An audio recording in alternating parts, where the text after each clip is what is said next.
7 साल की मन्नतों के बाद एक बेटी हुई।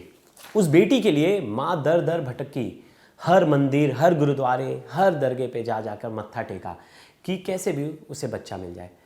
7 साल बाद एक बेटी होती है, घर में खुशी का माहौल है, माँ बहुत ज़्यादा खुश है, पिता भी बहुत ज़्यादा खुश है, पूरे गांव को पार्टी दी जाती है, सबको लड्डू बंटवाए जाते हैं, गांव में भंडारा होता है और सब कुछ बढ़िया चल रहा होता है। लेकिन उसी बेटी ने, जिसके लिए माँ ने इतनी ज़्यादा मन्नत मांगी थी, वो जब 15 साल की होती है अपनी माँ का कत्ल कर देती है, वो भी बड़े बेरहमी से। वजह था सिर्फ एक सिंपल चीज़, उसका बॉयफ्रेंड था और माँ मना करती थी कि तुम्हारी एज अभी बहुत छोटी है, अभी तुम ये सब चीज़ों के लायक नहीं हो, अभी इन सब चीज़ों में नहीं पढ़ना है।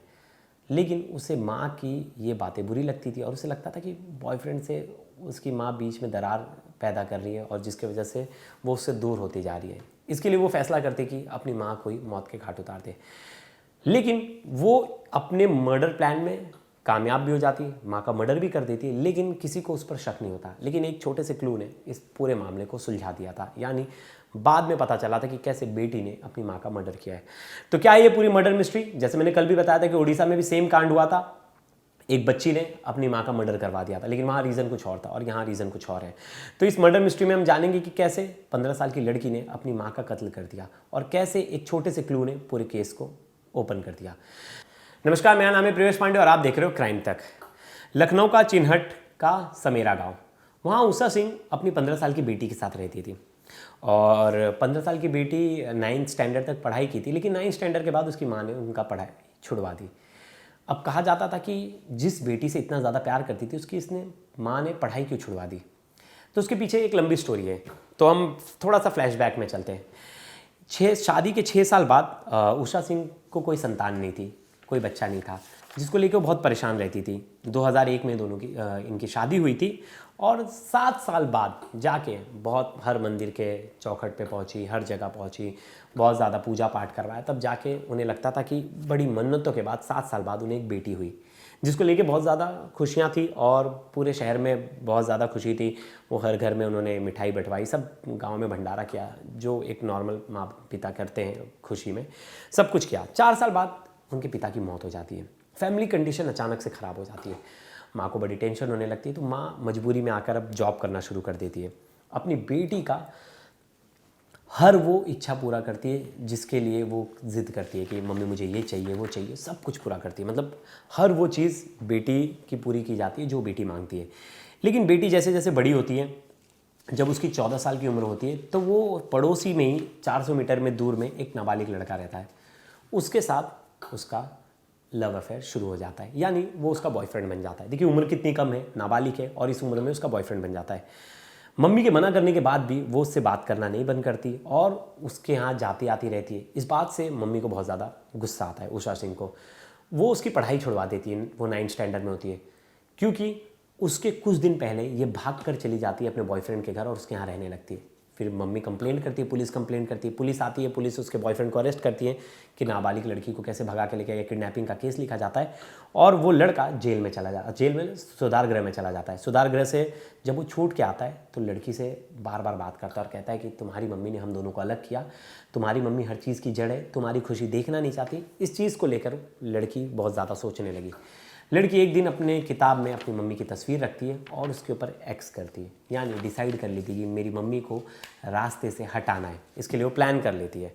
अब मम्मी जो है वो इसे अकेला नहीं छोड़ती, अपने साथ काम पर लेके जाती है और काम से वापस भी लेकर आती थी, क्योंकि डर था बेटी वापस से भाग सकती है, अभी कम एज है, उसे समझ नहीं रहा, अपने डिसीजन ले नहीं सकती। लेकिन बेटी यहाँ प्लान कर रही है मम्मी के मर्डर का। एक दिन बेटी बोलती है कि मम्मी मैं आपके लिए खाना बनाती हूँ, खाना बनाती है, खाना खिलाती है।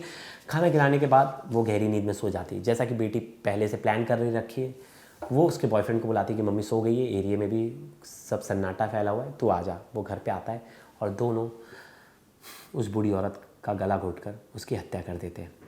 अब सोचिए, मर्डर करने के बाद बेटी घर में ही रहती है और ज़ोर ज़ोर का शोर मचाती है, बॉयफ्रेंड को भगा देती है और ज़ोर ज़ोर का शोर मचाती है, कहती है कि मेरी मम्मी का किसी ने मर्डर कर दिया, मर्डर कर दिया। सब गांव वाले आ जाते, इकट्ठा हो जाते, बोलते अरे यार तुम्हारे मामा को बताओ। बोलती नहीं, मामा को मत बताओ।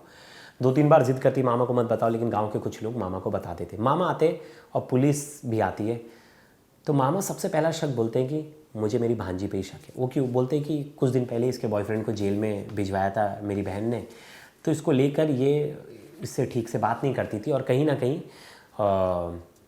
इसका हाथ हो सकता है। तो पुलिस बोलती है ठीक है, पुलिस इन्वेस्टिगेशन शुरू करती है, घर में जांच वगैरह करती है, तो देखती है एक किताब मिलती है, एक किताब, वो किताब उसकी पर्सनल डायरी होती है उस नाबालिग लड़की की, और देखती है उसमें उसकी मम्मी की फ़ोटो और उस पर वह एक्स करके रखी। तो पुलिस को शक होता है, पुलिस तुरंत उस लड़के को भी बुलाती है पूछताछ के लिए, और दोनों को सामने सामने बिठाती है और थोड़ी सख्ती से पूछताछ करते हैं तो दोनों सच बता देते हैं।